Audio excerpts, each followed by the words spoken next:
Hi, and welcome back. I'm Mike Quincy. I'm Ryan Pidlakowski. And I'm Alex Nizick. So for this podcast, we decided to go big. And I mean King Kong big, gigantor big. We're going to be talking about the 2023 Toyota Sequoia. We just got done with a few weeks of driving a rented model from Toyota. And thank goodness we have Alex on hand to kind of do a smooth intro. So Alex, tell us everything that you know about the new Sequoia. It better be smooth. Nice. It better be smooth. Well, here we go. All right. So this is Toyota's full-size 3-row body-on-frame SUV. So this is going to compete with things like the Chevy Tahoe, the Ford Expedition, the new Jeep Wagoneer. And the reason you would kind of go for one of these truckish SUVs is not only the space that you're going to get with it, but also the ability to tow with it. Body-on-frame vehicles can tow much more than like a larger crossover. And then you can also usually get like a more robust four-wheel drive system. So a lot of these big truck SUVs can do a little bit of four-wheel drive action where you might not be able to do quite as much in a crossover. So gone are the V8s of the old generation Sequoia. So it's now replaced by a standard, and it's the only engine option, which is a 3.5 liter twin turbo hybrid V6. So you can get a non-hybrid version of this engine in the Tundra, but it's hybrid only in the Sequoia, which is quite interesting. It's rated at 437 horsepower, and probably more importantly, a massive 583 foot-pounds of torque. And we'll talk about it, but you can really feel it when you're driving 10-speed automatic, optional four-wheel drive. And it's a little bit bigger in terms of wheelbase than the outgoing, it's longer than the outgoing one, but the wheelbase stays the same. So roughly speaking, it's just about the same size. Now, it starts at $58,300. But what we rented from Toyota was the top tier capstone. This is a new like luxury trim level that they're introducing on the Tundra as well, and also here on the Sequoia, which starts at a whopping $75,300. So that's what we rented. That will not be what we buy eventually, but that's what we tried out. And for all you off-road enthusiasts, the TRD Pro version is also coming. But I guess just to set the stage a little bit for this, Toyota is kind of known for playing things a little safe. So the outgoing Sequoia didn't get a redesign since 2008. So this is the first time in a while we're seeing a new one, and it's hot on the heels of the Tundra being redesigned, which it's based on that. And there's a lot of loyalty in the Toyota truck community for these trucks, and a lot of that seems to stem from their over-engineering and reliability, right? You'll see some of these trucks going 300,000 miles with minimal, just regular maintenance. Mm-hmm. So we'll see if that kind of makes up for what we'll talk about, maybe some of the shortcomings of this truck, if that holds true. Kind of that Toyota legacy.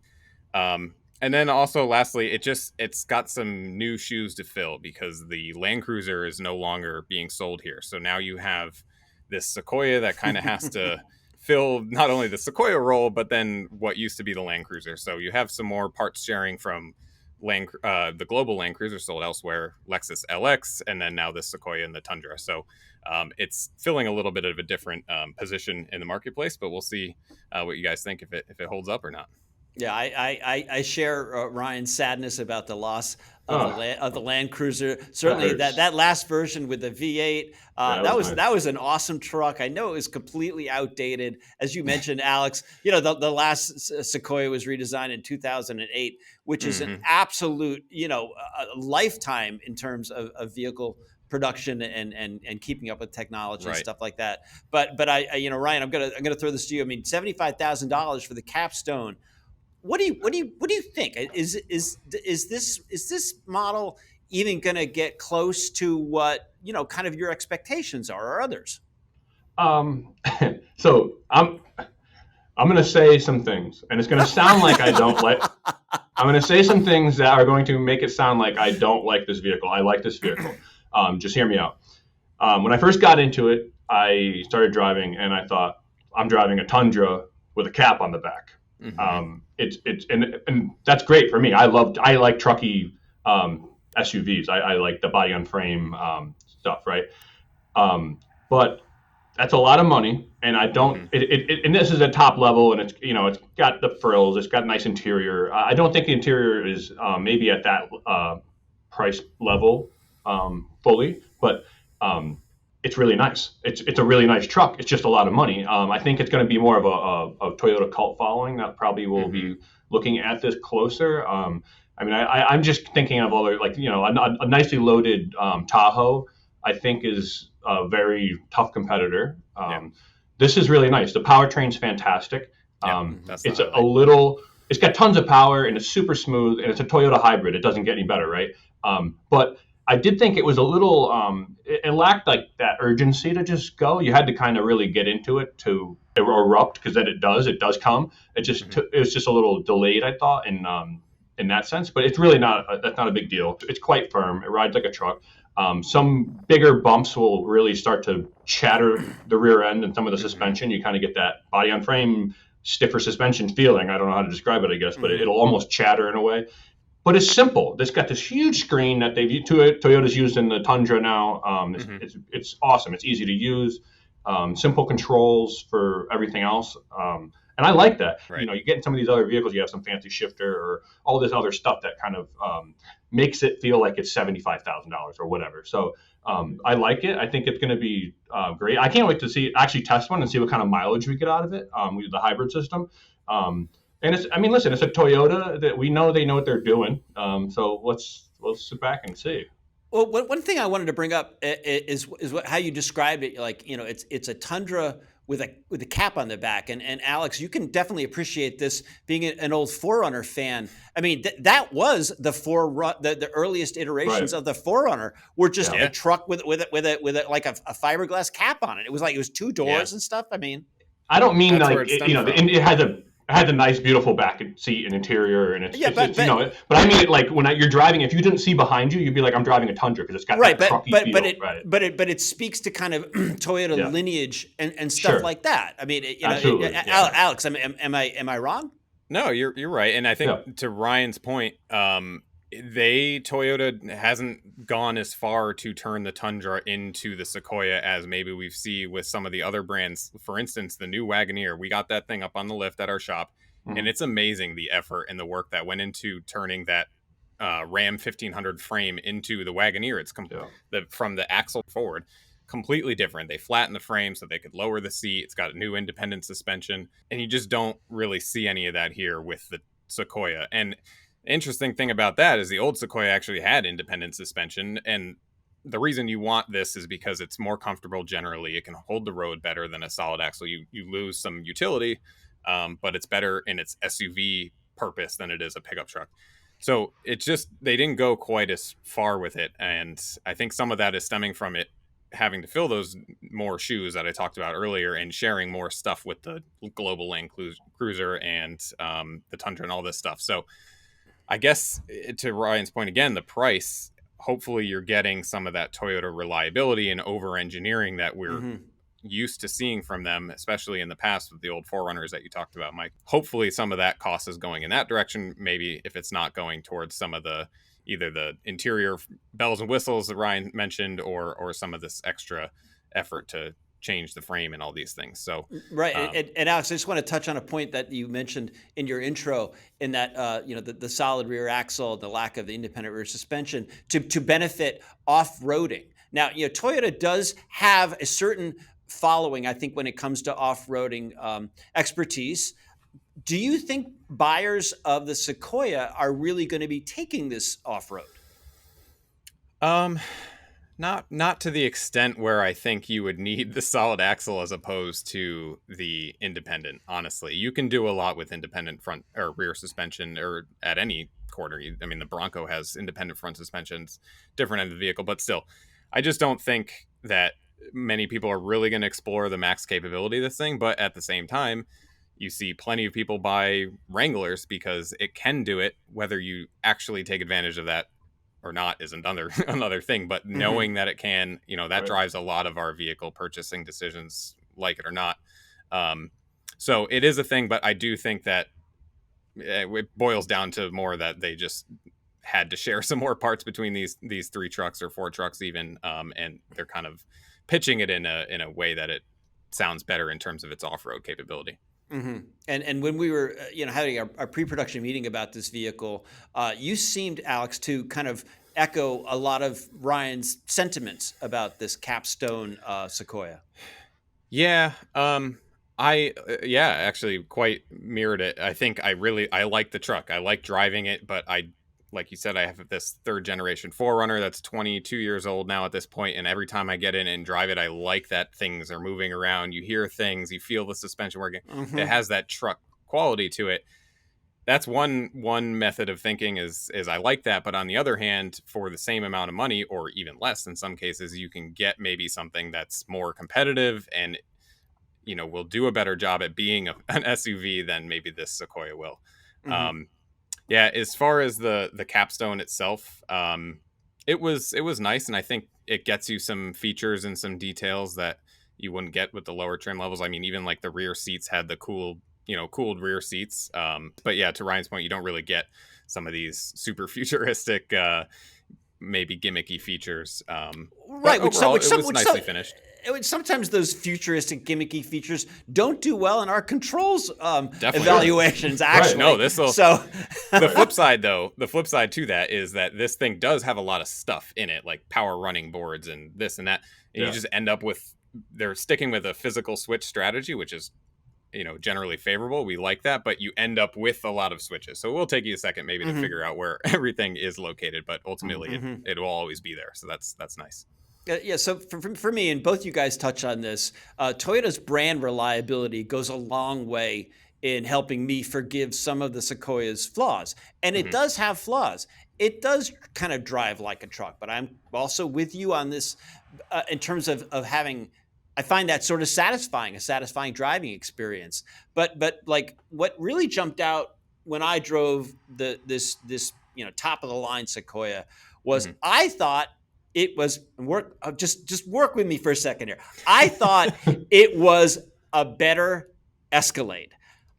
Our tested Escalade, I really didn't like. I felt the steering and the ride were so detached from anything. Some of the controls were overly complicated. It was a lot of money. And I realize, I'm fully aware, all you people are going to write comments about this. I'm fully aware that the capstone is not competing directly with the Escalade. I get that. You see the black paint. You see the chrome wheels. You see all the chrome trim. For me, my brain that looks a lot like an Escalade, which let's be honest. Any car maker in the world would love to have the sales success of the Escalade. This has been a real hit for GM, and was one of the first real high-end luxury SUVs to really make a mark in the marketplace. I mean, the capstone is glitzy. The capstone has lots of luxury, but honestly, you put them side by side. You say you're gonna go on a week's vacation in either the Escalade or this Sequoia.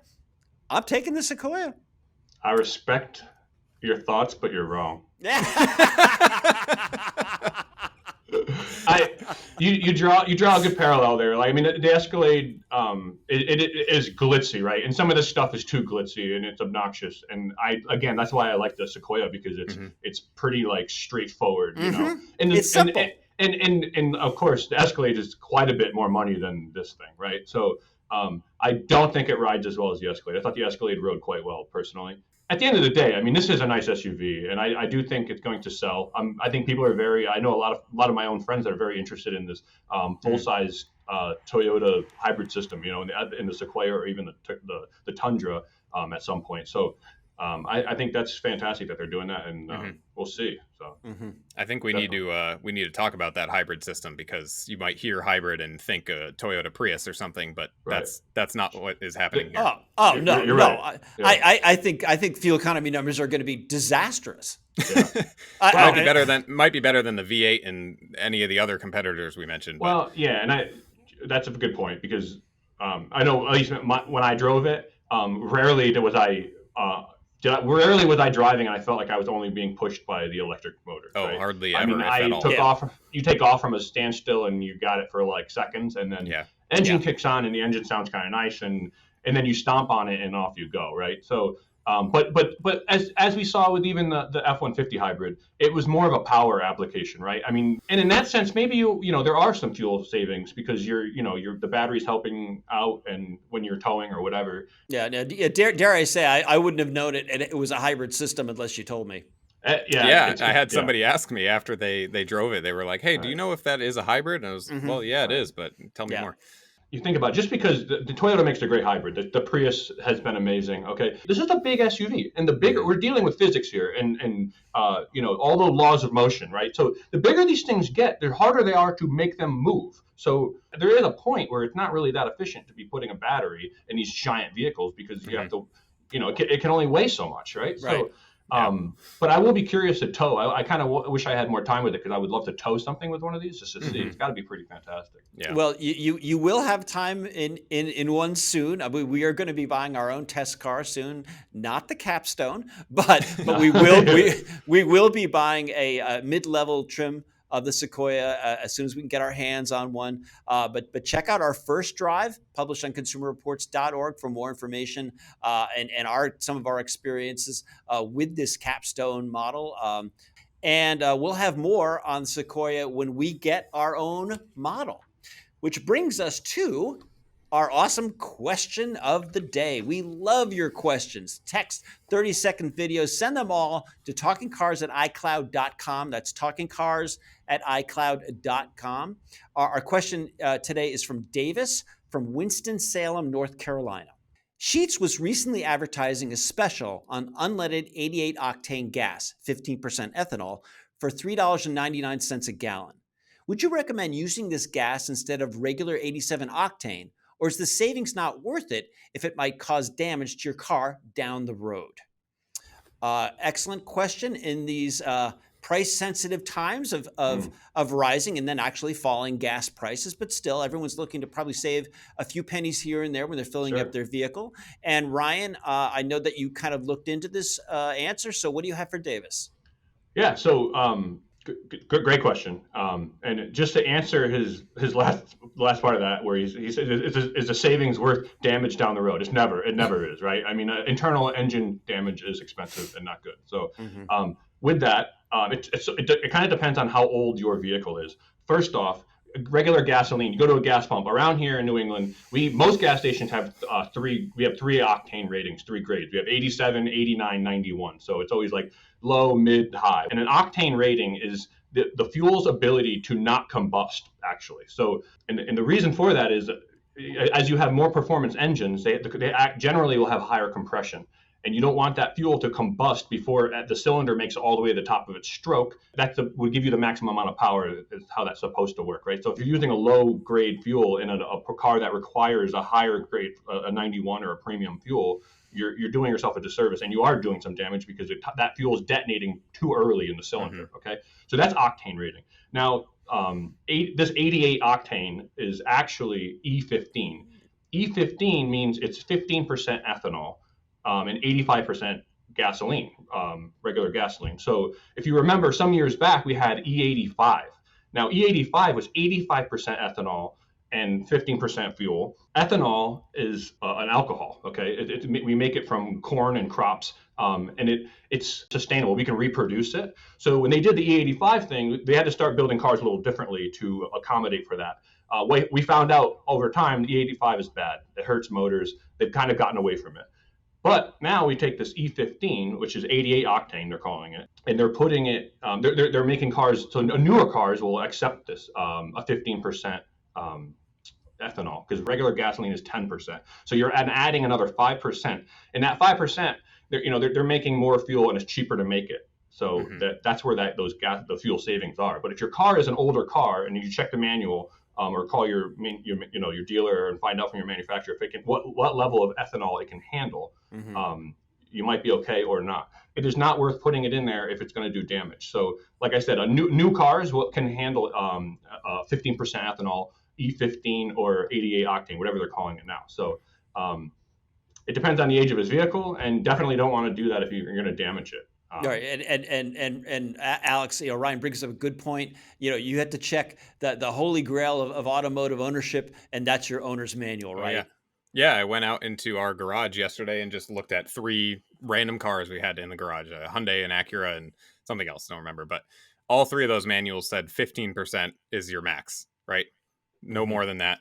And then to the E85 point, Ryan, I think a big problem with that was that the fuel mileage when running E85, granted this is much more extreme, was actually less than Yeah, if you were because running. it had less energy, right? But Right, it's less they energy also, dense. right, and they found out over time the ethanol was, the alcohol was eating the fuel lines, and there was all kinds of issues everywhere, right? Yeah, highly corrosive is what I. Yeah, it's very corrosive, and you know what? Hindsight is a beautiful thing, right? Yeah. So we just got away from it. Yeah. I wonder if the savings of the E15 is outweighed by potentially getting less miles per gallon. I don't know what the savings is here. I see the price, but I don't know compared to what. But right, and it's probably pretty darn close. But if you have a little bit older car that doesn't want more than 10% ethanol, right, then I don't think it's worth the saving, because you will run into that. Granted, if you filled your car with it one tank, and you're not going to kill it in one tank, but it will affect it over time. Well, talking about octane, and it's actually more interesting than most people think. But that can go into your next car buying decision. So if you have your heart set on that BMW 3 Series, then you have to see what is the required fuel, because you're going to be on the hook for buying premium gas for as long as you own that car. Now, I'm not going to try to talk you out of buying a vehicle that requires premium, but you need to be cognizant. You need to go into it knowing that that's what you're signing up for. Right. Definitely. Yeah, and the vehicles are designed a certain way. I mean, it'll tell you it needs a minimum of 91 octane, and in some areas they have even higher now. They have 93, 94. Right. But I'm just in this area, I'm speaking for the general, like that's the span. It's 87 up to 91. And that's 10% ethanol, and this 88 is 15% ethanol. But they don't label it like they used to, where the E85 was E85. It wasn't 85 octane. It was E8 ethanol 85. Right. And this is technically E15. But anyway, I'm repeating myself. So yeah, that's be okay. careful out there. Yeah. And I'm sure people are shying away from buying electric vehicles because they're worried about not having enough octane. Kidding. It's always good to end a podcast on a really stupid joke, and so I'm gonna leave it at that. Just want to remind people that this podcast was produced by Dave Abrams, expertly edited by Andrew Belize, and that's kind of wrap it up. As always, check the show notes if you want more information about the vehicles and topics that we talked about. And a reminder, keep your questions coming. TalkingCars@iCloud.com. Thanks so much for tuning in. We'll see you next week.